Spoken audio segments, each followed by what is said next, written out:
राजकुमारी राजकुमार को नीचे फिकवा देती है। गनीमत ये रही कि गंजे के पूर्वाभास के कारण घास फूस बिछाए जाने से राजकुमार को किसी प्रकार की चोट नहीं लगी। राजकुमार की जड़ बुद्धि के कारण गंजे की योजना बुरी तरह असफल हो जाती है। वो फिर से राजकुमार को राजकुमारी से मिलाने के लिए दूसरी योजना बनाता है। योजना अनुसार गंजा राजकुमार को अपने साथ ले पास ही स्थित एक गांव में जाता है। उस गांव के बढ़ई अपने काम के लिए बहुत प्रसिद्ध थे। गंजे ने उन बढ़इयों की कुशलता का फायदा उठाते हुए राजकुमारी द्वारा दिए गए कुछ हीरे मोती उन्हें देकर उनसे काट का एक विशालकाय शिवालय तैयार करवा लिया। उस अद्भुत शिवालय की खासियत ये थी कि उसके हिस्सों को अलग अलग करके कहीं भी ले जाकर शिवालय खड़ा किया जा सकता था। जब शिवालय तैयार हुआ तो रातों रात उसे फूलमदे के नगर में खड़ा कर दिया गया। गंजे की योजना अनुसार राजकुमार उस शिवालय का पुजारी बन जाता है और गंजा खुद पहरेदार बन जाता है। जैसे ही सुबह हुई, नगर के लोगों ने उस अद्भुत शिवालय को देखा तो उन्हें बड़ा आश्चर्य हुआ। पूरे नगर में ये घटना आग की तरह फैल गई कि नगर में रात के समय एक अद्भुत शिवालय आकाश से उतरा है।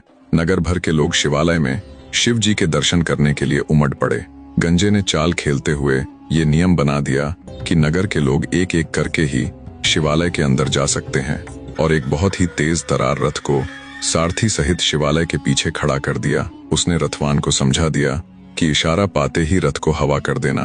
कुछ समय बाद जब राजकुमारी फूलमदे भी शिवालय में दर्शन करने के लिए आती है, तब गंजे ने दूर से राजकुमारी को आते देखा तो राजकुमार से बोला, कुछ समय के लिए मुझे पुजारी बनने दो तो मैं तुम्हारा काम बना दूंगा, अन्यथा असफलता ही हाथ लगेगी क्योंकि तुमसे कुछ नहीं हो सकेगा। लेकिन जड़ बुद्धि राजकुमार ने सोचा कि गंजा स्वयं फूलमदे को ले उड़ेगा, सो उसने गंजे की बात नहीं मानी।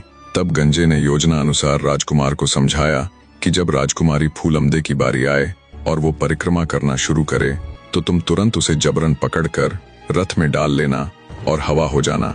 एक बार जब हम राजकुमारी को अपने साथ अपने नगर ले जाने में कामयाब हो गए तो फिर उसके साथ आपकी शादी में अन्य कोई बाधा नहीं आएगी। राजकुमार ने बड़े ही आत्मविश्वास से कहा, ठीक है, मैं इस बार असफल नहीं होऊंगा। जब राजकुमारी की बारी आई और पुजारी रूपी राजकुमार ने योजना के तहत उसे रथ में बिठाना चाहा, तभी एक तेज हवा का झोंका आया जिस कारण राजकुमार राजकुमारी को पकड़ने में चूक गया। केवल फूलमदे का दुपट्टा ही उसके हाथों में आया। राजकुमारी फूलमदे धोखा धोखा चिल्लाती हुई वहां से भागी। गंजे ने देखा, अब अगर यहाँ एक पल भी और रुके तो हमारी खैर नहीं। बड़ी ही फुर्ती के साथ दोनों रथ में सवार होकर वहां से भाग गए। गंजे ने एक बार फिर से राजकुमार को कोसते हुए कहा कि तुम्हारे बस का कुछ नहीं, इतना अच्छा मौका तुमने गंवा दिया। गंजा फिर से एक योजना बनाता है